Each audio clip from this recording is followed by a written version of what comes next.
How long gone? The stars and bars are up in my house. It's Memorial Day. The sun is finally shining in New York City. I don't see any grills. I know that Jason has a six-pack of Japanese beer to stand with our enemies. Have you had a hot dog, a hamburger? What have we had today so far? Today I had protein. I had a coffee. I had a glass of milk. I had some carrot orange juice. I did a oatmeal that had some dates and walnuts. This is not what I'm looking for. Do you have anything more nut hanging style food at all? No, even the edibles I took were gay. Fuck. All right. Do we have anything else coming later? Do we have anything, grill related coming later? I'm not talking about a kebab. You already know that's off the menu for today. Oh, wow. Okay.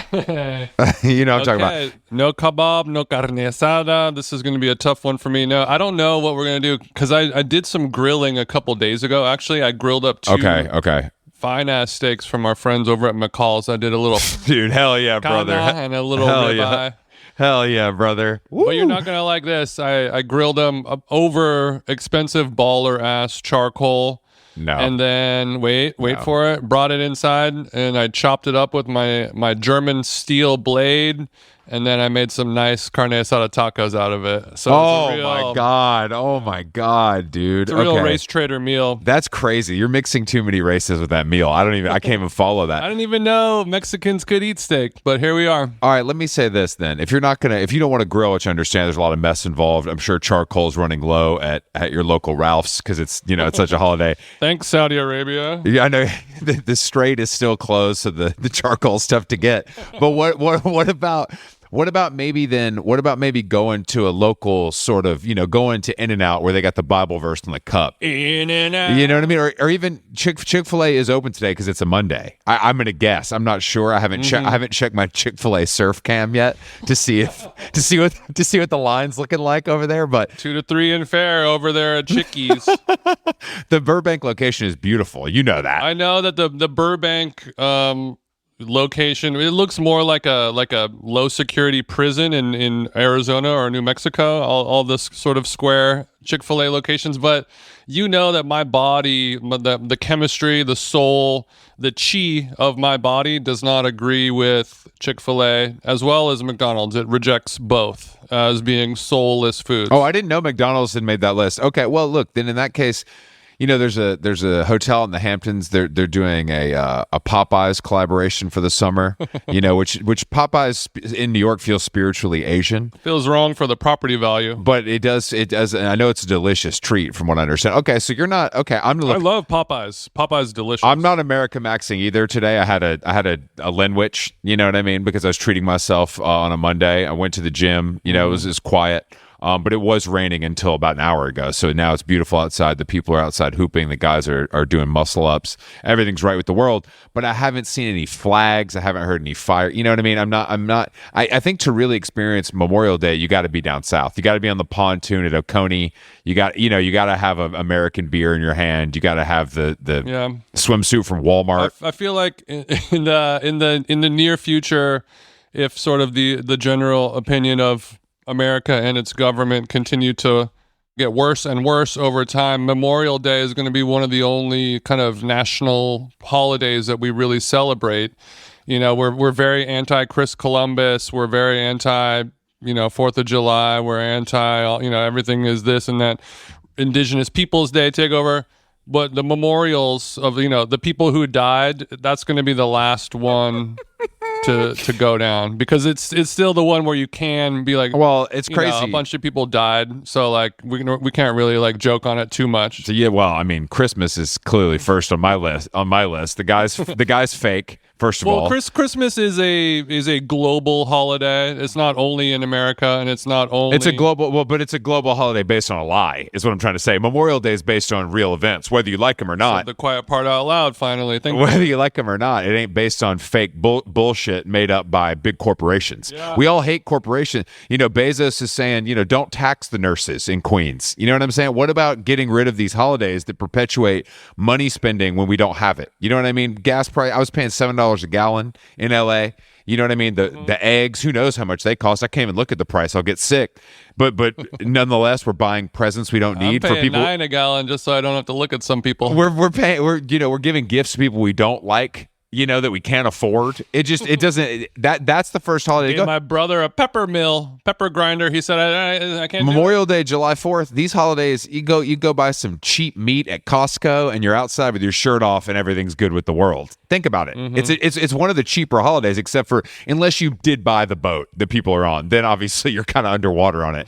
No pun intended. Oh, that's but good stuff right there, Chris. You know what I mean? It's interesting that the more kind of global cuts, our oxtails, our Korean short ribs, all these. Yes. Those food, the cost of those, we're going up. We're going high. You want Wagyu Japanese beef? Oh yeah, $60 a pound, $70 a pound. You want oxtail that used to be what we feed the pigs and the poorest of the poor. Now that shit costs $30 a pound, dude, something like that. I don't even know where to get. My oxtail dealer's not even responding to me right now, so I couldn't even get it if I can't even get it if I want to.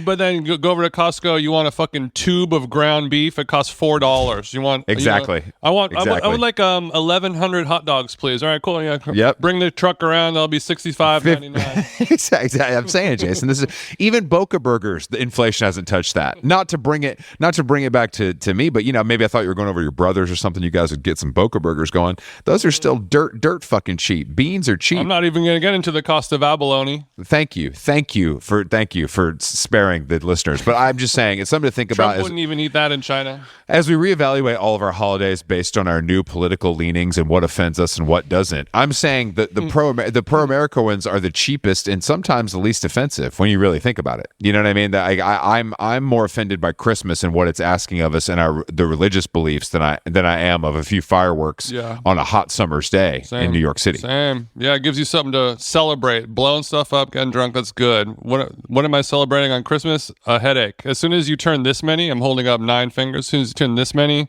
Christmas is a bitch. Dude, it's unbelievable. You have to wrap something? Are you crazy? That's crazy. Yeah, unless your parents are going to get you a car for your 16th birthday. Yeah, it ain't fun.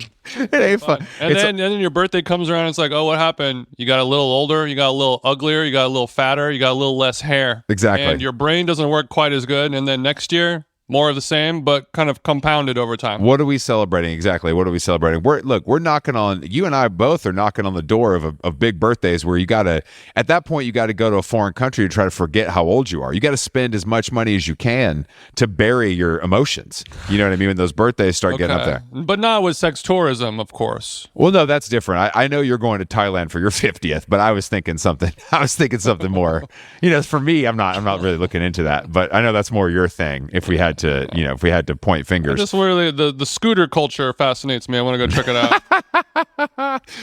Chris, I famously live life on 2 wheels. That's what I meant. That's what I meant. They're doing a lot of filming there lately. Yeah. I'm sure there's a back pages and you can read it in Thai. They have a burgeoning film scene. Of course, yeah. There's a lot of underground filmmakers. There's a lot of Adam Phases over there in Thailand getting stuff made. Okay. I wanted to really quick. I want to give a quick plug for myself. I appeared on a podcast called Proxy that came out last week where somebody they had an issue that their husband's best friend was like a bro and she doesn't know how to speak bro, so she consulted with me and I sort of told her, give her a crash course on how to speak and understand the bro in her life. Give it a listen. It's called Proxy. You can search it on wherever you get podcasts, I assume. Wherever you get a podcast, Apple, Spotify, the list goes on. And shout out to the enhanced games, which really came and went so quickly yesterday. They decided to... Is it over? It was only one day? I think it was only one day. They broadcast it during an NBA Finals game. Smart. You know what I mean? Like I'm watching fucking the Spurs beat Oklahoma, and it's on at the same, starts at 5 o'clock PT, same as the enhanced games. I think there one world record was made, and then many of the duels or the face-offs, the person who won the sporting event was not even juicing. They were just like, oh, I'm just the best runner. God damn it. So like a guy who's like, God oh, I'm not damn on it. anything. I'm just way better at running than you guys. And because they're handing out big prizes, I'll just take my little 250 real quick. Or It's a cash prize, the way the Olympics should be. Instead, they give you a medal that you can't even melt down. yeah. Okay. So I know that we have, it's cool that somebody was like, the Olympics is broken. It needs to be fixed. I agree with that. And, they made the first step of a long journey. Unfortunately, the people involved with the enhanced games, they're hiring Brian Johnson, who's broadcasting with an umbrella over his head. It looks like a MIA umbrella. I mean, like, it looks like a fucking freak show fest. There's nothing cool about it. It's janky. The people attached to it. Look, this is Jason. Look, they make all this, like the swimmers coming out doing a WW. It looks like Erica Kirk coming out. There's like little broke boy fireworks. Stop. This is the first. This is the first year. Okay. I know. I shouldn't poo-poo it. Do you remember the first year of the X Games? It wasn't the best. Okay, the SLS Street League Championship. Ragtag operation. It's a ragtag operation. I'm just saying, give these guys some time. They're going to get their sponsors up, and we're going to be good to go. Every journey begins with a single step. And on that note, let's welcome our beautiful guest today. He's going to not talk while we introduce him, though. Okay. Our guest, our friend of the show, friend of the program, Kevin Morby is joining us from his worldwide tour that just started a couple weeks ago. He could be using this time wisely by grabbing a pair of headphones while Chris introduces him beautifully. Keep going. Yeah, you could grab some headphones. You're a professional musician. His new album, Little Wide Open, is in stores everywhere. It's a Chris classic. It's already hanging in the Hall of Fame. People love it currently. I think the tour is selling well. Kevin can play 14 shows in France alone. Famously, he could sell out 500 tickets in Belarus. Yeah, he's got white dot fever. No blues. No blues over at Morby no headquarters. No blues, and stop. All right, so let's give him a call. All right, Kevin Morby, thanks for joining us. You're in Arizona, and I have to say it's Memorial Day, and I'm a little jealous that you're in Arizona on Memorial Day. It feels like a great place to celebrate. The things I do for you guys. First of all, you were doing a Reddit AMA 30 minutes ago, so don't act like you're doing it just for us. Yeah, what did you do for us? You went on vacation, and then you get to talk to two awesome guys. Wow, thanks so much. I was texting with my publicist because I've been on tour and I'm so tired. My publicist, he had a kid like a year ago, and I'm getting ready to have a kid, and I was like, dude, there's no way having a kid can be more exhausting than tour. And then he was like, yeah, man. He's like, having a kid, it's just like doing a Reddit AMA. I mean, exactly. It lasts for 2 hours, then you're done. Did you get any weird questions on the AMA, or are people pretty respectful? Well, no, there weren't like any weird questions. I guess some people asked me like what flavor ice cream I like or something. I was expecting like weirder stuff. I feel like people took the day off from the AMA because of Memorial Day. They're out celebrating. Oh yeah. You do have a famously patriotic audience. That's one thing I always say. I always say about you. And also all of your listeners they would be at their office job, on a typical Monday, hitting the Reddit hard. So they're off of their devices today. They're at the boat. They're on the creek. They're doing Midwestern activities right now. Yeah, they're at the creek. I mean, let me just paint you a picture. I'm in Arizona. This is the first proper day off that doesn't involve, because there's these stopover days on tour where you just stop for the day and then you get back on the bus at night and then it travels. But this is the first time where I'm going to sleep not on the bus. Like we have an off day in a hotel room and we sleep here overnight and then wake up and play a show tomorrow in Phoenix, which is really amazing to be to not have to sleep on the bus for the night. It's 100 degrees outside.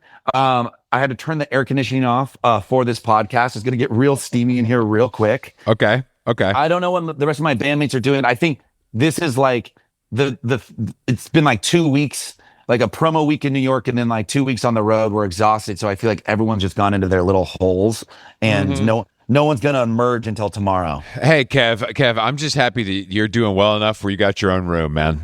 You can walk around there, nuts hanging, post shower. You ain't got to hear. You got to hear Cole tuning a banjo. You know what I mean? This is good. This is good for you. And nothing makes you appreciate a Phoenix, Arizona hotel room more than sleeping on a bus for some time. Yep. Gratitude exercise. Yeah, it's true. Kevin, we talk about this. Well, I've learned about this from you, and then Katie and I also talk about it. But you have a particular preference for a certain kind of a man hotel is what it's described as, which is Yes. what most people would describe as a shithole. But because of years and years of touring, you're like, well, it's better than the bus, it's better than the van. So none of that frilly bottled water stuff and things like that. Yeah, exactly. Okay. It's sort of Stockholm syndrome of like, well, number one, when you cut your teeth out there on the road, like sleeping, like I remember like literally playing shows in like Vancouver and, you know, going back to some loft afterwards, and you basically sleep in a pile of cocaine. And Sure. you're like, is there like a bed for us to sleep in? And they're like, no, there's just the mountain of cocaine that we're all going to be snorting all night, and you can lay on top of If you it. sweep all the little baggies into one pile, you can probably use that as a pillow. Yeah. It'll work. At least the left ear could rest on that baggy pillow, the classic baggy pillow. Yeah. Which, Trying for to the record, inflate I 'em? feel like I've talked about this a lot. I've never done cocaine, but I do really literally remember so many times in my life, like Columbus, Ohio, like going to a party, like, hey, so you said we could like sleep here, and then like, where do we sleep? And they're like, oh, just wherever. And you're like, but there's only a hardwood floor. And they're like, well, yeah, anywhere on the hardwood floor. So when you cut your teeth doing that, by the time you make it to a hotel room that you can even share with another bandmate, it doesn't matter if the hotel room is like 1 star and there's like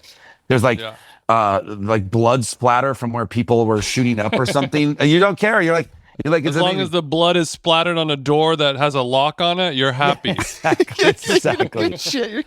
So Beggars can't be choosers. at this point, you know, I will say today we're in like a sort of like kind of like hipster, like kind of like Austin Motel vibes, like kind of like, Okay, sure. It's very hipstery, which is nice. But the corporate standard, I actually just had this experience because I was staying at the Chelsea Hotel, and I love the Chelsea Hotel. That's like my preferred hotel in New York City. I was there while I was doing press, but then the band came into town and we all went to the Fairfield Inn and Suites. I saw you while you were doing this, and I scolded you for moving because Yes. you're the star, and you need to kind of show some dominance occasionally. You know what I mean? Like, be like, fellas, I'm staying here. You guys go to the Fairfield. You got to start. I'm telling you, man, they'll understand. Yeah, they'll like it. I mean, I don't want my boss around all day, you know, getting in my shit. Exactly. Yeah. Exactly. As much as I love the Chelsea Hotel and hotels like that, there is a sense of ease that washes over your body when suddenly you're staying at like a Fairfield Inn and Suites, corporate 3-star hotel standard in Gowanus, where you're just anonymous. Nothing. You could be in Madison, Wisconsin. You wouldn't know the difference by the way the room is shaped or looks. Mm-hmm. And so you get out there, and suddenly you get the best sleep of your life. So these hotels, unlike the one that I'm in right now, because this is like a hipstery hotel, but the sort of Holiday Inn Express, Fairfield Inn and Suite, Doubletree, those hotels, like if there's a conference going on of like people like like a corporate conference, Sure. I'm at home. If that's happening in the lobby, like someone's meeting their like second wife, you know what I mean, at like a conference. You know what I mean? You feel good. That's the warm hug Morby needs to get it over the line. Okay. So Chris feels that when he's in airports, I know. Yeah, like he I do. just likes seeing that slice of life. And then you're in like the 2.8 star review on TripAdvisor, Ohio corporate courtyard Marriott. But Kevin. Yeah. Look, bro. I know I'm not trying to be a pocket checker, but you're doing pretty well. You know what I'm saying? Like, I know how you're an indie landlord. You're doing pretty well, and I'm just saying. No, chill. I'm just saying. Every once in a while, I think that you should let yourself, because I know you've done this man hotel thing in alone unnecessarily. I would say you've done it in times where maybe you didn't need to do it because you like the way it feels. Dumping money in Pokemon? What's up, brother? But I also indulge in the nice hotels. I mean, the headline here is that I went to go do promo, so I stayed at the Chelsea for a week. But Kevin, who was paying for that? Me. Secretly. You paid. Of course I paid. Okay. I just didn't know if it was coming out of somebody else's pocket. Secretly pays, but it's going to come out of my royalties. Sure. Okay. Sure. You're like I'm always paying. At the end of the day, I'm always paying. We're secretly going to charge you the whole amount, just to let you In know. the words of Jeffrey Lewis, each sip of soup has to be recouped. Sure. Well, that's a nice little rhyme. I like that. That is nice. Okay, so you feel like you've gotten your fill though, and now that you're on the road, it's like Phoenix. What are you going to do? You know what I mean? Which I do understand that in that case. Go on Reddit all day, but now for a different reason. But now for a different reason. This is great. Reddit, it's hard because you're just looking at like words. It's like on a screen. This is way better. Yeah, books are also, kind of boring like that. Tough Books are stuff. great. Tough. Books are It's great. tough. It's tough. It is a collection of words mostly though. Yeah, but it's on paper. It's different. Okay. Tangible vibes only. It's way different. It's way different. I get it. I get that. Reddit's like AI version of books. It's fucking bullshit. I want to say too, though, you like the Chelsea again, favorite fucking hotel. But there was a point where I went into the bathroom and like I went. The bathroom door was closed. I was in there alone, and I went to open the door to get out of the bathroom, and the handle came off, which is part of the Chelsea's charm. But I also feel like that sort of stuff happens. That slapstick hotel. It's always up to something. Okay, were you stuck in the bathroom? I was stuck in the bathroom, but I got myself out of there. Okay. You went lockpick mode? Did you kick the door down? Did you call downstairs from your mobile phone? I was gonna call. Luckily, I had my phone on me, but I was gonna call, but then I was like, I bet I can get out of here. And the credit card trick got me right out. Don't sleep on the fundamental moves. Wow, I didn't. Okay, so you picked the lock in the bathroom. I picked the lock in the bathroom. I've been locked in a couple of rooms in my day, but recently, a couple times recently, in France, I was locked in a I'm bathroom. not gonna lie, your boys had to escape a lot lately in the last 18 months. I'm always escaping, dude. I'm always looking for an exit route. I'm always looking for an escape alley. Not like that, Katie. Not like that, Katie. Okay, so for our listeners at home, you mentioned the Chelsea Hotel. It's a legendary New York spot, Velvet Underground, rock and roll vibes back in the day. And then it turned into kind of a druggy flop house, and then they redid it, and now it's like a boutique hotel now. I haven't stayed there, but can you explain what the vibe is like? The vibe is wonderful. It's sort of like a velvety, like sort of, I don't know. It smells really good in there, but it's kind of like Manhattan itself. There's always something going on, It's like that's what I mean about these 3-star in Gowanus, Fairfield Inn and Suites. It's like the Chelsea. You're always tempted by the bar. You're like, am I going to go down and have a $50 Negroni? Yeah, I'll go.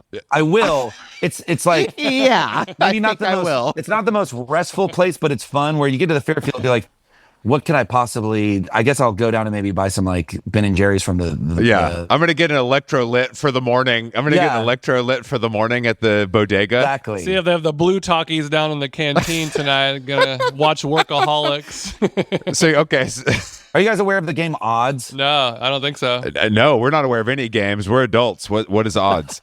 I got odds on the Knicks tonight, but It's like a dare game. So like, and it's really fun to play on tour. So you have to say like, odds are that you have to like stand up on a table and scream at the top of your lungs. And someone will assess how much they do or don't want to do that by giving you odds. And they'll say, 1 in 30.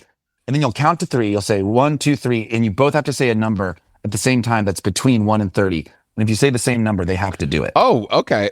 That's okay. How often though are you guessing the same number? That seems pretty rare. It happens every once in a while, but I bring it up because Liam, who plays guitar in my band, I got him with one. I was like, odds are, we played the show at Levon Helm's barn, and then we drove back down in the middle of the night, and we didn't get until like 2 a.m. And I said to him, like, odds are when we get back there, you have to go to the clerk who's working and say, Fairfield Inn and Suites? I'm not surprised with all these sweets you guys are selling. Oh, wait. It's sweets spelled a different way. I'm always doing shit like that. That was the dare. You're an idiot. And he got it. This is some delusional. So he had to do it? And he had to do it, and we watched him do it. I wish I got that dare. That's the type of shit I would do unprovoked. How did the attendant handle it? Yeah, this is how Jason speaks to everyone. How did the attendant handle it? Zero. That's what zero reaction. Well, look, the overnight attendant at the Fairfield Inn and Suites in Gowanus probably isn't, working on their comedy career. You know what I'm He saying? just smoked his 7th Percocet for that hour, and he's kind of on autopilot mode.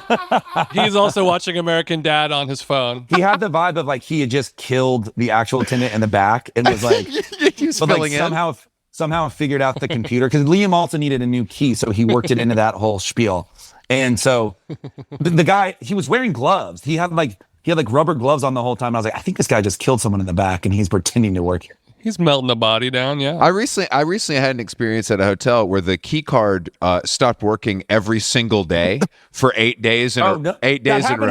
And I kept going down and they're like, are you keeping it close to your phone? I'm like, they tried no, to blame guys. it on the demagnetization. I've stayed at a fucking hotel before. I know not to put my key next to my phone. This is happening every day. There has to be a solution to this. Yes. And there was never any. No one ever gave me the information I was looking for. This happened to me. The same exact thing happened to me last year, but it was at my friend's hotel. He owns it, so I don't want to shout him out because it's a great hotel, but it happened to me every day. And I was getting locked out of the pool and shit. Like There's one day where I went to the pool and then was locked out of my room like in a towel, and I had to go to the front desk, and I was like, please. Nah, give me bro. a key that No, works. that's the worst. That's the worst. How was because you guys played at Pappy and Harriet's last night? 2 nights ago, super fun, really fun night. Why do people? Can you explain why people like it there so much? Is it a cosmic vibe that I'm not able to tap It's into? a little wide open out there, brother. You wouldn't get it. It's the little wide open for sure. You're playing beneath the moon, brother. It's great, man. It's awesome. You know, I will say, like, we played and it was amazing. And then inside they have that cool indoor stage, which I used to play back in the day. And there was this amazing jazz band in there. So then like we hung out. I don't know, just one of those things. It's like, it reminds me of Austin, you know, what I like about Austin, where it's just like kind of just full throttle, all music all the time. And so like we played this great show and then got to go in and like watch a sick jazz band. And I don't know, it's fun. How many people come see you out there? Are they all from LA? You know, I actually asked from stage, I was like, who's from San Diego? Who's from San Francisco? And it was kind of a good thing. There's around 1,000 people there, man. It was an awesome show. Wow. That does seem like a lot. So you played the outdoor area, which is a bigger area, and then indoors they'll have, you know, local bands and people will come sit in and play. While you're watching the jazz band, does Kevin Morby have his own section where it's like, you know, Prince is going to come down and to Soho House and watch somebody kind of, you have a little roped off area? What kind of bottles do you get? No, I was interacting with the fans. I was interacting with the people who had just seen my show. I think we're having a similar experience. Like, oh, now this other thing is happening. And so then I was just in there amongst the people, man. I was in a hoodie. Does it count? Did you get rock? Is it count as getting recognized when it's at the actual Your venue own that you just I don't think played? you can get recognized at Yeah, your own does that- concert now. I think it's recognized with an asterisk. Yeah. Okay, we have to put Damn, a I was little. getting recognized like crazy when I went to Pappy and Harriet's. It's like, wow, what was happening there? Oh, it was my show. It was a Kevin Morby concert, and everyone there kept coming. Okay, well, you said you were interacting with the people, but sometimes after you just played a show for 1,000 people, you might not want them to interact with you quite as much as the other. You know, like you have a limit of what you want, or were you wide open, off a pill, geeked out, ready to socialize? Yeah, I was open to it a little bit. You know, people were respectful. I was also with my band, and like, you know, I had my band with me. They're running interference, I'm sure. I mean, you know, Are people more chill knowing that you're with child, that your wife is pregnant, and they're like, we're just going to be chill right now? Like, Yeah, less yeah. fan freakouts? Yeah, less fan freaks out. Then they know I'm. Yeah, because I'm sure you've had some freaks over the years, but like, you know, I feel like I feel like people who like Kevin Morby are pretty normal, unfortunately. we talk about this. Katie and I talk about this, and other people, like, because I do have some friends. Who's got the most serial killer fans? You or me, babe? Well, yeah, and like, luckily, I mean, we know some people who have some like pretty intense fans, but also, you know, like I'm friends with some people who they have a lot of younger fans, and I think that's the thing. If your fans are like above, if they're not teenagers, they usually have a pretty good sense of decorum, especially if they're in their 20s or 30s. But like, yeah, I think, you know, when you get like 15-year-old fans, it's Speak for yourself. Speak for yourself, bro. You put me in the same room with fucking, you know, I'm gonna go crazy. I can't control myself, you know, with certain adults. You know what I mean? You put me in the room with you know, Robert Smith or something. I'm gonna fucking start, you know, grabbing onto his leg like a child. His dad doesn't want to leave for work. Well, you know what I mean? Chris just sat next to Michael Stipe from Wow. REM at a dinner, and I didn't see you barking or wiping, dragging your ass across the floor or anything. I'm joking. I know how to behave, but you're a cool guy. But I mean, Stipe is pretty cool, and like luckily we've met before, so it wasn't too crazy. But I mean, it is pretty interesting when it's truly your all timer. You know what I mean? There's like That's five. amazing. There's five Yeah. guys. No burger. There's five guys. You know what I mean? At the Totally. top, it's just us. And I'm hungry. yeah, I can't even imagine. All my top 5 are dead except for one, which would be the only living is Bob Dylan, and I would keep my cool around him, but it would, yeah, like you around Michael Stipe, it would be insane. Who are the dead ones, bro? Damn, that's a lot of dead guys. Yeah, 4 dead goats. Let's get into it. Yeah, who are your top 4 dead guys? Bob's basically there. Yeah, Bob. Jesus Christ. Okay. It was his birthday yesterday. Bury me in my Arc'teryx shell. His birthday today? Lou Reed, Nina Simone, Leonard Cohen, and Towns Van Zandt. Oh yeah, they are. They're dead as hell too. That was how. That's a nice collection. Thank you. That is a nice collection. You can tell you really do this, Kevin. You know what I'm saying? You're really about this shit. Yeah. And now that inspires me. You mentioned the Dylan. You mentioned all these goats. You know, now that you know you're still a very young man, but you've been in the game for a minute. I want a traveling Wilburys-esque supergroup that you are sort of the Bob Dylan of.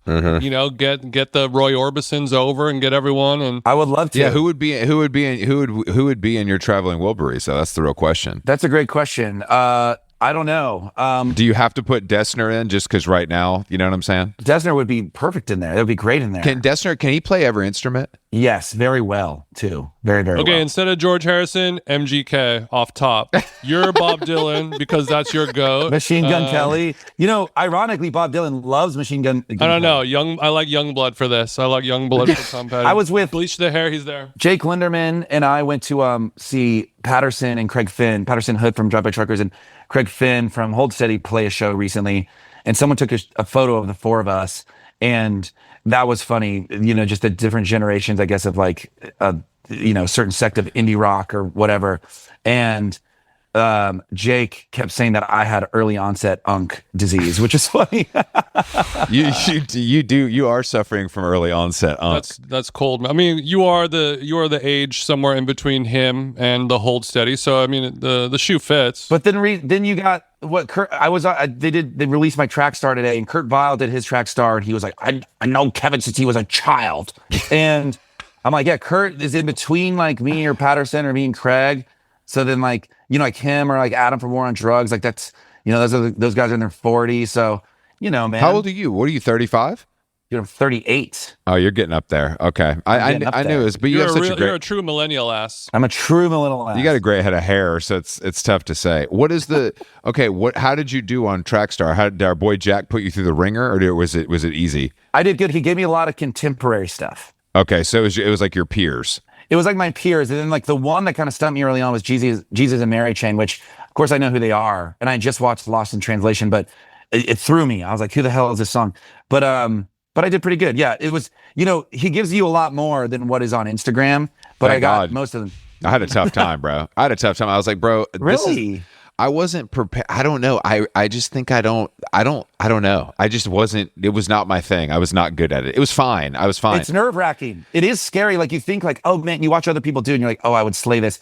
And you get on the streets in New York, some people are watching you, some strangers. And well, it was also Kevin in my case, and I don't mean to. I'm not making excuses, obviously, because the edit looks great. But it was hot. I was sweating. It was very warm outside, and I think that really fucked with my head a little. Dude, bit. And you're sweating knowing that all these people are watching. You know, like Courtney Love is on the toilet watching you fuck up this Jesus and Mary Chain song. You know what I mean? Dude, I did a View from the Bridge recently. I don't know if you saw that, but you know that one? When you pick up the red phone on the bridge and yes. You tell a secret? Is that what you do? Oh, you tell like a story, and I just did that, and like they aired mine. And when I was doing that, man, similar thing. I was jet lagged. I'd flown to London the day before, and you know it's London. It's like overcast. I wore this raincoat, and raincoats, you know, it's like they'll make you if it's hot at all, it like traps that heat in there. And it was like the moment they were like, okay, in action, like tell your story. I got so hot, and the jet lag hit me all at once, and I was like, dude, I am struggling. I'm like, I don't know how to do this. And I was like, it's humbling because you watch those and you're like, oh man, I'd tell the best story in the world if I was ever asked to be on this thing. And then you get there and you're like, I'm fucking sweating, man. It's hot. You're particularly confident about stuff like this, I will say. You think you're going to tell a great story. I think I'm middle of the road. But also, I think it's easy to like do the little Instagram video where it's the stakes aren't as insane as like, oh, I'm going to go on Letterman for the first time. Right. We got to talk to Kevin about fucking auto-tune gate. I forgot. Oh yeah. Because we spoke about it. But Jason, if you're not familiar, it was Kimmel, right, Kevin? Mm-hmm. Kevin and the band played on Kimmel, and then he was watching it on the plane that night or whatever whenever it aired, and they had auto-tuned his voice without asking him. They just gave you a little love. What percentage of zhuzhing do you think they did on your voice? 60%, 60 or 70%. Like, okay, so a noticeable amount. Noticeable to where it's like an aesthetic choice. Like, you know, like the Strokes have their new single, and it's like the aesthetic choice. Julian Casablanca is an amazing singer, but he's like, I want to have auto-tune. That's the sound. It's like one of the worst Strokes songs I've ever heard. So maybe they should try something else. He's in his Daft Punk bag. Let him get it out of his system. There's gonna be other songs. Yeah, exactly. He's just bored and trying to switch things up or something. But like, it was such a surreal experience because all this time and money and energy goes into those things. And, we rehearse the band, you pay for this rental space, and then you like go and do it. It's a really cool experience, and everyone there is wonderful. And like, I played that show before and I love it. And you do the thing and it's it's nerve wracking. You're like, oh, we killed it. We got it. We did great. And everyone who works there is wonderful. And then, well, except Jimmy, but we'll get into that later. Go ahead. Oh my God. Well, I watched it on the plane. Catering's okay. I was flying home the next day when it aired, and I was like, oh my God, they've got live TV on the plane and Kimmel's about to start. I get to watch myself on the screen. But that's a pretty amazing twisted experience. Did you look around like the guy with the t-shirt, like I voted for the criminal? Look around, It's me on the boob tube. There was a guy next to me that was like kind of old curmudgeon who was like playing a card game on his computer the whole time. And I was like, just like kind of like turning up the brightness of my screen, hoping he'd look over. You know what I mean? Like, hey man, oh crazy. He caught me watching myself. But no, he never took notice. You long hairs all look the same to me. I'm sorry, I didn't know. He's like, bro, I've been playing solitaire for 8 hours. I don't even notice human beings. Exactly. I'm kind of in the zone. So if you I'm locked He's in. like, Josh Groban's back on Kimmel. Okay, so you watched it on the plane, and then how far into the performance did you start realizing that this was fucked? Well, I'm watching on the shitty earphones that they give you, which are really bad sound quality. So I honestly did not notice. I'm just hearing like the white noise of the plane more than anything. But I'm like, man, we look at this. I can tell the performance is good. And then then the texts start rolling in. Hey man, did you mean to auto-tune your voice? Like, is that a new thing? And I was like, what? Dig in the new direction. Was this from like friends? Was this from fellow musicians? Was this management? Like who was the first flag? Friends and my publicist. So, then walking through the airports when we landed, watching it on my phone, like no headphones, just watching it on my phone. It's like 2 a.m. We landed really late, and 2 a.m. watching it, and I was like, oh my God. But to be honest with you, I was so tired from the trip, and it was 2 a.m. and this flight had been delayed a bunch of times. And so I was like, I just have to get home. It's like a 40-minute drive to get home. When I got home, I literally just passed out. I was like, I just got into bed and went straight to sleep. In the morning, I woke up to all these texts. A lot of people saying like, good job on Kimmel, but a lot of people like, what's up with this auto-tune? Then I addressed it, and it was this one day that I had home before I was at Kimmel, and then I had to fly to go do this like crazy promo week in New York. So this one day off that then just turned into this long day of like having them fix this auto-tune thing that they do. So how do you tell them who gets in touch with Jimmy Kimmel's people and says, hey, you illegally auto-tuned me, and I'm a nice guy, so I'm just going to let you fix it, and you're going to walk away scot-free, but we need to have that conversation. Look, Chris is getting in his manager bag right now. He's getting the little tingle. I would have loved to call. I would have called Kimmel. I would have said, I'm coming down there right now. I'm going to slash the Tesla tires. You can get the shit fixed in an hour. It was a thing that like, well, first and foremost, like you're so like you're honored to be on these shows, right? And you're happy that they like selected you, and so you don't want to like kick the hornet's nest or something. But at the same time, you're like, well, that's not what. It would be like putting a face filter on somebody without. Well, I'm personally fine with that, but I know in your case, you also you can sing, but it's like your thing. You know what I mean? You're not Adele. Like you're doing it a certain way that you want to do it. Right, exactly. And it's all my favorite singers couldn't sing. It's like it would like be putting like a filter on, on like Conor Oberst or something. You know what I mean? It's like the character is what makes it great. But like, I'm not saying that's what makes me great. I don't want to toot my own horn, but like it's what makes someone like, there's probably some moments where Connor wouldn't have minded a face filter, but he's looking great now. I saw him last night. Oh, he's a beautiful man. He's a beautiful man. Looks good. He's crushing it. He's crushing it right now. But like, they just that sort of thing, like, it's the rough around the edges. It's what makes us guys with our guitars. It's what makes the whole thing work. Perfectly imperfect, bro. Perfectly imperfect. So anyways, I told my publicist, and he reached out to the booker, who's this really great guy, and the booker was like, "Oh no, we wouldn't have done that." But then the booker asked the audio engineer, and he was like, "I did put it on there. I thought he would have wanted it because he's a little pitchy in a couple of places." Which then you're like, dude, like I almost took it as a compliment because I literally think maybe this guy looked up the producer, saw it's Aaron Dessner, saw that he works with like Ed Sheeran and Taylor Swift and stuff, and maybe he was like, I took it as a compliment in a way of like, oh, this song is kind of like a pop song. Like, If you can't look, he said if he can't have Gracie Abrams' abs, we can at least give him the pitch. If nothing else, we can give him. So, like a guy on this level deserves to have production quality with the likes of the Ed Sheerans of maybe the he's world. going for an all Ed these. Sheeran kind of thing. And so I was like, okay. And so it became this thing where I was like, okay, well, we need to get this fixed. How quickly can they fix it? And then you're in this funny conversation because it's like, well, they have Duran in there today, so they're not going to have time. And like, and then it's like, well, maybe in a week they can re-upload a thing. But as the hours slowly eked on, it became a thing of like, no, you know what? Like, they need to fix this as soon as possible. Like, thank you for having us on the show, but you can't do this to my voice. And like, this is my integrity. And we all sort of quickly came to that, you know. And I was talking to Amelia from Sylvanessa, who's on the track, who's did the show with us. And like Jacob, my publicist, and like himself was like, no, yeah, we need to fix this like as soon as possible. And then it's a bummer thing because like the numbers will be different and it won't make it like whatever. But you're like, Okay. Yeah, it kind of shoots you in the foot with those first numbers for your total engagement. But yeah, it's got to be done. It's got to be done as soon as possible because 2 weeks later, yeah, and the world has moved on away from your Kimmel performance. exactly. Do we think this is like something they often do? Like, do we think they put the sauce on other people? I mean, certain people are probably fine with it. Certain people aren't, I would imagine. They did say they're used to it with pop artists. So again, I think they just interpreted me for whatever reason. That's a compliment, Kev. They saw your y'all motherfuckers up there looking like the I Muppets. don't have my glasses They're like, on. Is that Zara Larson up there? Anyways, I better turn the squelch up to 11, man.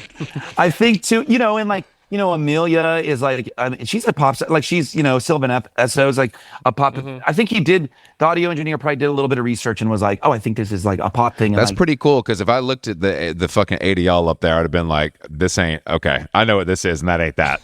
yeah. This is undoubtedly indie rock. This guy grew up listening. He loves Isaac Brock, and he's not trying to. He's not in an EDM duo. Yeah, It's such a crazy thing that did a lot of people reach out. I'm sure a lot of people, other artists, got in touch with you. I'm sure because I feel like maybe this has happened to other people. Yeah, I think it was a good lesson to learn, and I also think it's a thing where like maybe worth taking my own like person there just to like I don't know clear the audio that they use or whatever. But and I'll love that they were really accommodating with fixing it. It was just a mistake, and in the end, it's one of those things because I wrote about it and it became a thing. I think it it had its reach of people understanding. It wasn't like The guy also was like he was definitely like he was not ill intent. It was like he was definitely not ill intent.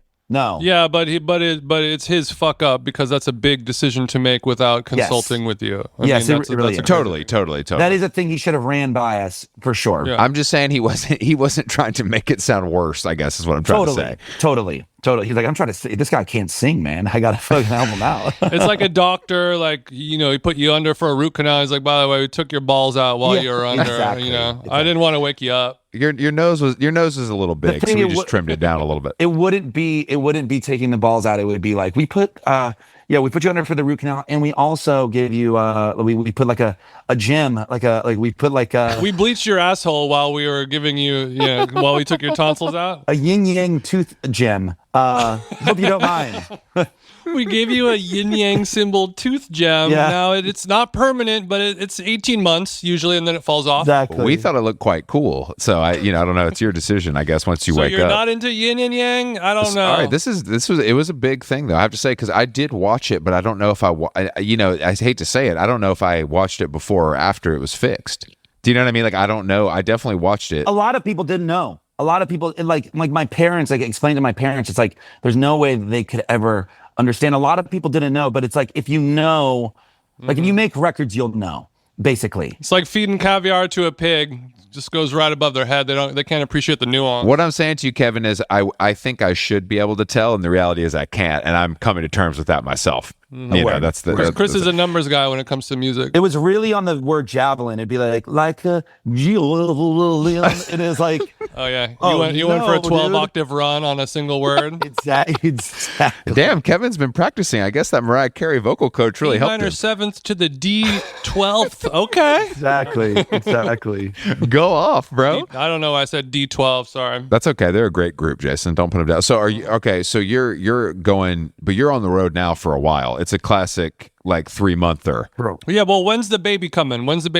In August. So I'm kind of touring up until being a dad. So I'm just signing up for zero sleep. But in a way, it's good because like tour is just boot camp of not sleeping, and so and I think having a kid is going to be that as well. So That's what you've been telling yourself? That's what you've been telling yourself? You know what the difference is, Kevin? Every night you walk out on that stage, people cheer for you. They're screaming. They're buying your merch. That's true. When you wake up in the middle of the night to take care of a baby, you get nothing. They hate you. That's true. You get feces. As a man, you can't do shit anyway. Not dry. You know, you can't do shit. At least I'll be home. I mean, tour is so amazing. These shows have been going off. It's been great.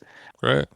But every night you wake up and, you know, I remember this is one time, like you just wake up in a coffin at 4 a.m. The other day I banged my head. I thought I was in like a regular room, and I like went to sit up and like hit my head really hard. And like, I fear I would do that every single night on the bus. There's just these half drink bottles of water around you, and Bro, I'm still traumatized from my one night on the bus with Katie. You wake up, you thought your phone was plugged in, but it wasn't charging at all the whole night. Exactly. There's like half-eaten granola bars, and it's just it's There's mustard on my leg. Okay. There's times where I'm like, there's no way having a kid can be this exhausting, though I'm sure I'll eat those words. It's just a different type of exhaustion. Which singer-songwriter are we naming the baby after? That's the question. Towns Morby? Towns Morby. No, not Towns. Not Towns. I was thinking of the little Townsend the other night. But Fergie? There's too many Townses out there, actually. Fergie if it's a girl. Fergie. We got a name, but I can't say it on the hot mic. No, of course. I understand that. We can bleep it. Yeah, we'll bleep it. Scout's honor. We'll bleep it. All right. Well, then the child's name is Bleep. Wow, you cracked the code. You beat the system, you son of a bitch. I think Fergie Morby does have a nice ring to it, Jason. Fergie Morby is quite nice, and we don't want to, I'm sure you and Katie had a nice pinky swear on we're not going to tell anyone the names kind of thing, and we want to respect that, just to let you know. We're gonna name him Fat Boy Slim. Or Fat Boy Slim Morby is good. Well, Slim if it's a girl, Fat Boy if it's a boy. Naturally. This is Eve 6. This is Eve. He's named after Eve 6. God. It's really funny to think about. And clear. It's really funny to think about modern band names as just Everclear. This is Everclear Morby. Miss Sigaros Morby the third. There's always those 90s like one-hit wonders where you're like, that was the name. Like, I'm trying to even think like, this is Duncan Sheik, named after Duncan Sheik. Duncan Sheik, I think, is a government name too. I think that's his real name, which is a blessing, I would have to say. Overall, that's sick. I was reading today about Local H, which I'm sure you remember. Which was of course. Which is that is a distinctly 90s name, I think. Like that's very distinct. Because I could see it on like a work shirt patch. You know what I'm saying? Like that's how I imagine it. Totally. How I imagine it showing up. The person doing front of house on this tour, this woman Ollie, who's amazing. She's in her 20s, and like we've all been referencing Dumb and Dumber constantly. Because we played in Aspen, and we're all just obsessed with that movie. We're all, at least 10 years older than her.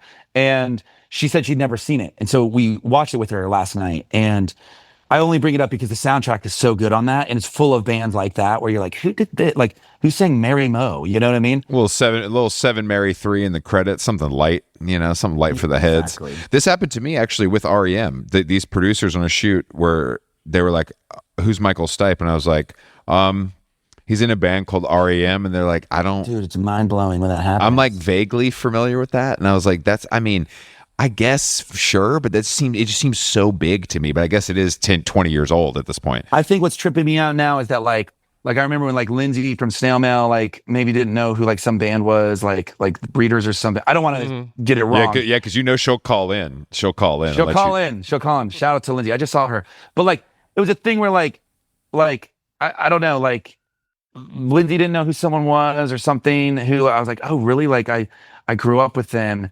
But now I feel like there's people like, I don't know, now there's kids starting bands who are like in their late teens who might not know who like Mac DeMarco is or something. You know what I'm saying? Like they definitely know. I think just young people, they know a lot about certain music, and then certain, like every kid knows Slow Dive and these more obscure bands, and they're more celebrated.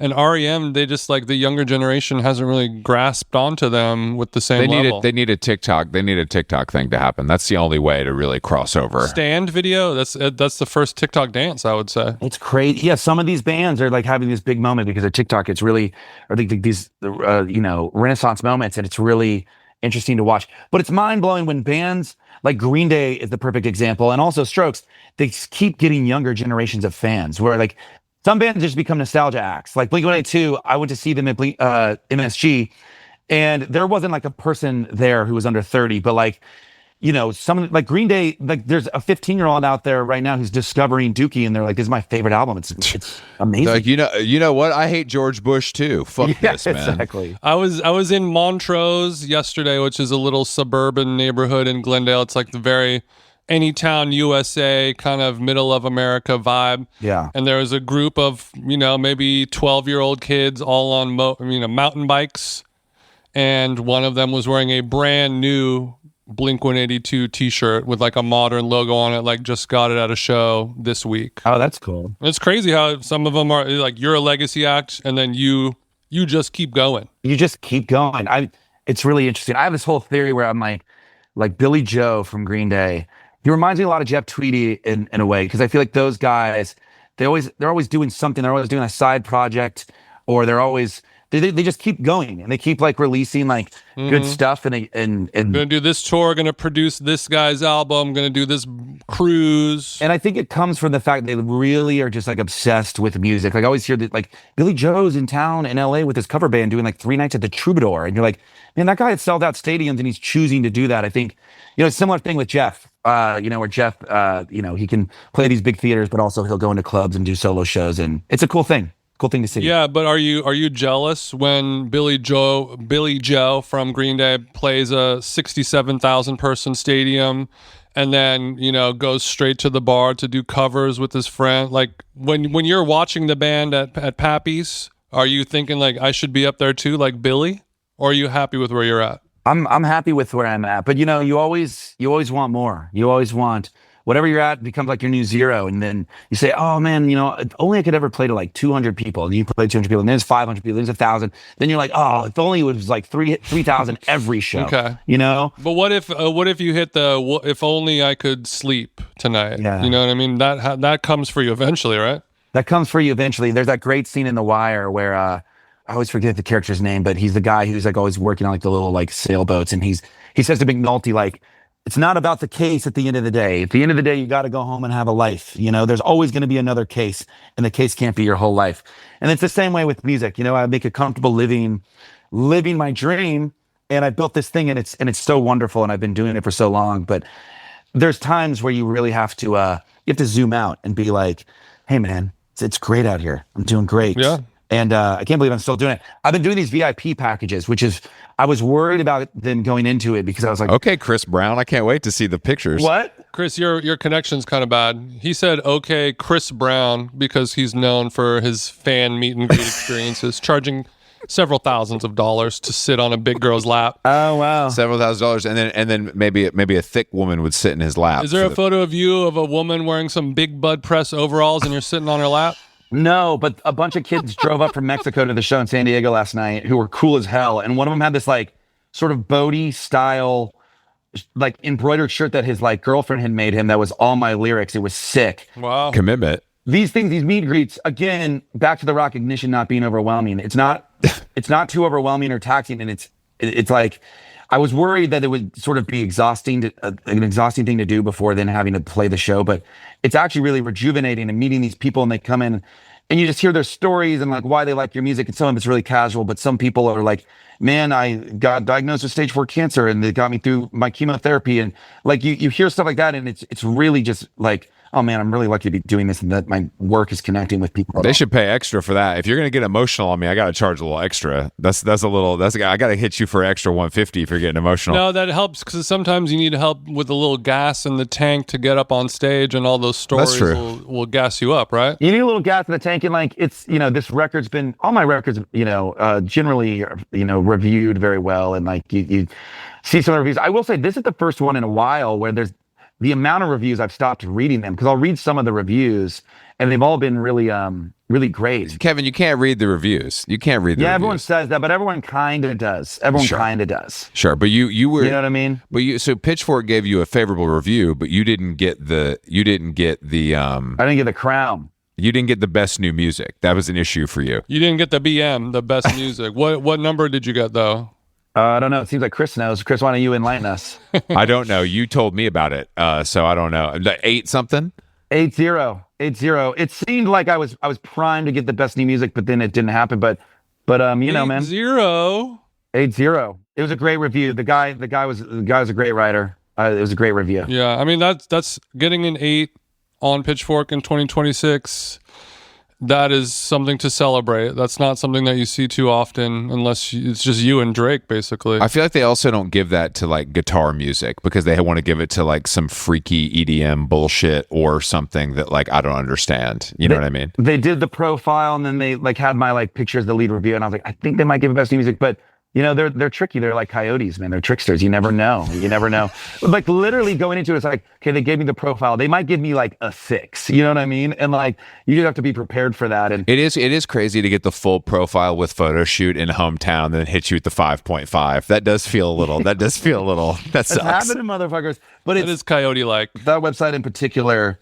I've been all over the spectrum with it, but it's like, but I guess just what I'm saying is, you see reviews and they've been really favorable for this album, like overwhelmingly so, honestly. And like, it's been really, really wonderful, but still reading stuff that's good about you is like eating processed sugar, where that's not healthy either. And like reading bad stuff about yourself is certainly not healthy. But then when you meet fans and you see like that's the real review when you know a human being is coming to you. Speak for yourself, bro. Our fans hate us. They like your ass. You give it. They hate us. They would run us over with their Rivians if they could. So the good review, that's a false sense of awesomeness, and then meeting the people in person, that is a real sense that you are an awesome person. And we do have fans, Chris. Some of them. Yeah, you guys fans just have a different way of showing it. It's like flirting. They like to. They think you guys.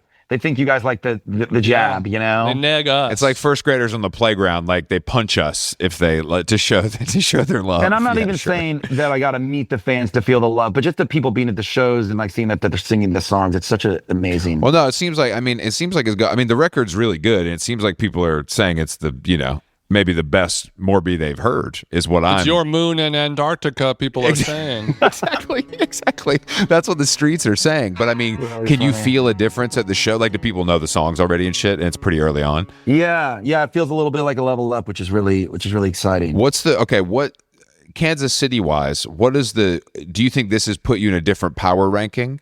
Like, is it you, Caleb, Travis Kelce, Patrick Mahomes? Like, what's the ranking of? Once you got an 8 on Pitchfork, where do you move up on the KC rank? That has to bump you up above Sudeikis. Sudeikis. Well, I think probably Rudd and Sudeikis run that town. Oh, I forgot we got Rudd. Rudd's tough. You ain't touching Rudd. I'm not getting close to Rudd, but those guys are great, and I've hung with them. And then, but yeah, then the select. Well, actually, I mean, Rudd is like grandfathered into running that town, but like Mahomes could blow up the town and no one would get fucking pissed at that guy. He'd be like, I'm gonna set a bomb off and blow up everyone. And they'd be like, thank you, Patrick. You know what? You guys will love this. Recently, I was driving down Ward Parkway in Kansas City, and I see this like kind of nice car. It wasn't the nicest car, but it was like this kind of nice convertible, and it said Mahomes with a Z, and I was like, no fucking way, is that Patrick? And I speed up to get next to him. And it was his brother. It was Jackson. And I was like, dude, this motherfucker. The one who's problematic. The problematic brother is trying to. The problematic brother with the vanity plate that says Mahomes. Do you think he pulls from that plate? Gets a little runoff from that license plate? Probably. He definitely gets some runoff. He probably caused a few accidents, if anything. But I say it's me and Katie, and then Caleb. Caleb's pretty fucking famous, man. Yeah, he is. He's pretty famous now. He is. Mm-hmm. So all right, but I feel like you and Katie, I mean, it depends on if we're going as a package or we're separating on the power rankings. Because if we go in as a package, obviously that's bumping you up above a couple mid-level Chiefs players. Yeah, mid-level Chiefs players, sure. We're going in solo, things can get weird. You know what I mean? Things can get weird. I don't want to do that. But there's some Chiefs players that are, I like, I don't know, like there's some nameless Chiefs players, and yeah, there's some baseball players, no one knows who the hell they are. Period. You know what I mean? But when you're in Kansas City, look, when if I'm driving around with you in the Ranger in Kansas City and we stop to get a coffee, the they them barista is going to know you, and you got to tip 100%. There's like there's a meme account. There's a Kansas City meme account, and there's one that says, "Oh baby." There's one that said there's like a picture of just like a nondescript like white guy with facial hair like myself, and it said like, Like average Joe uses the name Kevin Morby on his Resi account to get free drinks at the bar while he waits. And so like that's kind of the vibe in Kansas City. You know what I mean? Okay, so they like you, but they're willing to poke fun at you as well. It's not. Yeah, like that. It's fine. That meme probably went like Kansas City viral, which is like maybe 400 likes or something like that. You know, in Kansas City, that's for this account. That's big numbers, man. That's big Kansas numbers. City viral, good name for a song. I don't know. How did it go? Well, it was Kansas City viral. It didn't go crazy. You know what I mean? It was. 400. Me and Katie always say, you know, I'll be like, I'm like a Kansas City 6, you know what I mean? Or no, sorry, Kansas City 10, but like a Your like words, LA not 6, ours, you know? brother. Yeah, the time split between LA Kansas City feels like a real whiplash, but I feel like you like that. That feels too different to me. Hey man, it brings it back to the yin yang, dude. Brings it back to the yin yang. It does bring it back to the Yeah, that is the yang. Go back to that tooth. How long? Which city, LA or KC, is the longer ride home from the airport? Dude, they're the same, which is like it shouldn't be that way. Kansas City shouldn't be as far away from the airport as it One of is. them is 4 miles. One of them is 40 miles. Takes the same amount of time. I didn't realize it was that far. Wow. Dude, it's too fucking far. And Howard Hughes built the original airport out there in the 60s, and I think they thought it'd be a bigger town than it ended up being. Oh, I see. So okay. It was wishful thinking. Yeah, they gave it too much room to breathe. Let's say it's a Sounds little like downtown LA, right? Yeah, exactly. Yeah. But then they were like, it turns out culture and fun times didn't really take off in this town. Culture and fun time. I'm gonna come back. I found it pretty charming, but we had good weather and shit. But I was only there for a day. Kansas City's great. My whole thing with it's funny because like Caleb's from Chillicothe, Missouri, and a small town in Missouri, and then Katie's from. I'm Birmingham, sorry. What did you Alabama. say? That sounded racist. What did you say? Cold brew coffee. He's from Cold Brew Coffee, Missouri, and Katie's from Birmingham, Alabama, and those two. I'm always talking shit on Kansas City, and those two are always like, Kansas City's the best. I'm like, you're not from there, motherfucker. It's different. You can't You want to go talk. back to Chillicothe, and you want to go back to Birmingham, and be like, If you're okay, from Coolwater, it probably is pretty good. we but see yeah, your point. It sucks. And for I'm like, me. dude, your hometown is like your brother. It's like I can talk as much shit on my brother. No one else can talk shit on my brother, but I can talk shit on my brother. It's true. And all the things that make it hateable is exactly what I love about it as well. My wife hates it when I call it Anacrime instead of Anaheim. She's like, yo, chill. That's good. Keep that shit out of your mouth. Dude, I call it Kansas Shitty Misery, man. Kansas City, Missouri. Kansas Shitty Wow, I've Misery. never heard that. That's good. I prefer Nashville. What is it? Tennessee that's a cocaine reference, Kevin. Sorry, I don't mean to. Oh, that's funny. I believe that's a funny. three. Is that 3-6 Mafia, Jason? I think it may be from the Gotta Stay Fly song by 3-6 Oh, Mafia. okay. Well, Kevin's an honorary Memphis. He loves Memphis, so I thought I Yeah. would bring it back. Project Kev. Project Kev. What else? What else are we going to talk about? Project Okay, well, now that you're a Los Angelino part-time, of course, let's get into the mayoral race. Are you putting are you voting for Pratt or what, bro? I'm voting for Jessica Pratt. She's unfortunately not running this year, from what I can tell. It's only Spencer He's still Pratt gonna write her in. from I the don't talk hills. politics outside of indie rock. Yeah. Okay, you don't. Okay, Smart that's move. Smart move. We know where your loyalties fall. You live in fucking so far east. We already know what you're doing. Yeah. I'm in El Sereno. You guys know. You guys know what I'm doing. You guys, like someone goes to Mamdani's account and they see all my likes. Kevin Morby liked Mamdani's post. You guys. That's a good way to throw them off the scent. I got to start liking more Mamdani posts so people will leave me alone. That's a good idea. Yeah, Who liked this Done to Death project? She's like, oh, Chris is down with No, the I actually resistance. heard that Chris supports him. I saw a like the other day. I would have supported him if he came on if he wouldn't have canceled come on the show. I would have supported him, but he chose his. But Chris liking 3 Mamdani posts is his version of doing the work. yeah, that's his version. Yeah. If I liked 3 Mamdani posts, I might as well have canvassed Bed-Stuy. That's the same. That's like a full time. That's a full time fucking job. With how powerful you are, that's true. That's Thank true. you, Kevin. Thank you for giving me that show of support. Yeah. All right, Kevin. We love you, bro. We appreciate it. Memorial Love Day. you guys too. I'm glad we did this. I'm glad we made it work. Thank you for being so flexible. We need a little bro time on the road in AZ, right? It's really nice. It's supposed to take vocal rest, and this is the opposite of that, but that's okay. It's now 2 p.m. I'm going to go eat a very late lunch. It's 100 degrees here. I think I'll go for a run later, like as the sun sets. Yeah, around nice downtown. sunset run after a burrito sounds great. Smart move. Yeah. Yeah. What's your pre-sun run meal gonna be? I think I'll just get some. Tacos. Yeah. Also, speaking about looking stuff, I mean, I'm looking double chin right now, but I just my track star. I saw one of the comments. One of these comments is iconic. It said like, "This guy looks Italian. By all means, like features in his face and his hair and even the outfit. He's also got a little extra pasta chub to his face." Damn, bro, that's ruthless out here. I like that somebody took time out of their Memorial Day Yeah. to let you know that they think your face is a little fat, probably because you eat so much pasta. Comments are incredible. I will say, being on tour, you end up looking at your phone a lot, so you see the strays. But at this point, and I genuinely mean this, the comments don't bother me. I think they're hilarious. I think like, so that's funny. That like, I think that's really That is funny. Laughing all the way to the bank. my favorite thing in the world is when I get like DMs or like a comment of just someone being like, it's very sweet and it's very genuine when someone's like, hey man, I see you have like an off day here. Like crazy. I'm just gonna throw this out there, but like me and my friends would love to have you over. Do you want to like play some songs in our living room? I think shit like that's so endearing. And I'm like, never ever would I do that. But I love the ask, man. I respect the ask. Okay, what about when you get the ask of, hey, I'm a local up-and-coming photographer, and if you need some pics at your sold-out concert tonight, I would love to take some photos for you for free in exchange for a backstage passes to your Jason, don't concert. reveal my DM that I sent Kevin. Don't reveal the DM I sent Kevin. Is it endearing when they try that little trick? Yeah. To get on the festival? I think all of the hustle, I respect the hustle, and I respect, like, hey, I see you have a day off in Houston. We live a few hours away in Dallas. We know an awesome cafe. You could be the headliner. I can't guarantee any money, but it would be really sick. Like if you came and like, I think our projects would really go well. And I could promise you, I can guarantee you a good crowd. I love shit like that. I respect it. I can guarantee you a good crowd is like, yeah, that's as good as money for me at this stage. You know what I mean? I just you wanna- respond with the 2 middle finger emojis, and you say, wow, I love that spirit. Young hustler attitude. I don't respond, but I guess now I just talk about it on How Long Gone. That's all we do too. Yeah. Yo, if you live in Dallas, don't be sad if we leave you on red. Don't be sad. Fort Worth's only 45. If you got any cafes there, we could think about it. All right, Kevin, enjoy your time in Phoenix, and Enjoy we'll the tacos. Congrats on the great new album and all the success, brother. love the album, Kevin. No joke. And we'll see you on the road for sure. Thank you guys so much. Hey.